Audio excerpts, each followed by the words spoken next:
In this video, I'm going to show you how I pick up stitches in the gap between where we've picked up stitches on the heel flap and the front of the leg.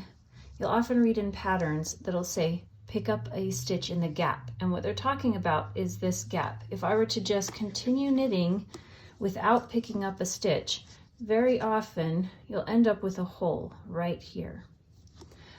So what I like to do, now there's so many ways of doing it and this is all personal preference, but I like to see where is the stitch running.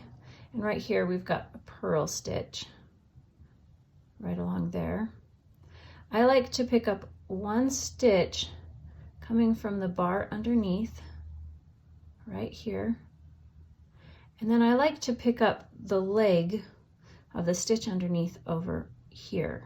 And then I work those together as one stitch to close that gap right there. So I'm going to pull up this stitch first. You can see I just grabbed it with one needle and I'm going to slide it on to my left needle.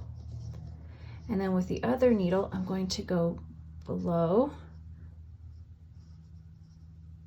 and pick up that bar. Sometimes it's harder. There we go. I got it. Pick up that bar.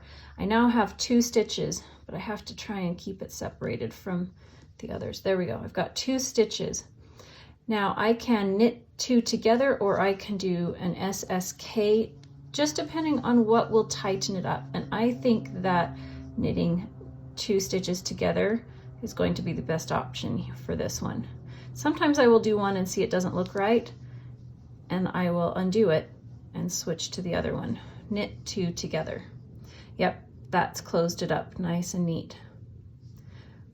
So now my pattern calls for adding a stitch marker in and working the stitches on the leg or on the top of the foot.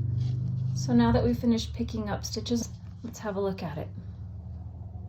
You can see this is the stitch we picked up, and that closes up the gap nice and tidy and doesn't really mess with our stitch pattern. No holes.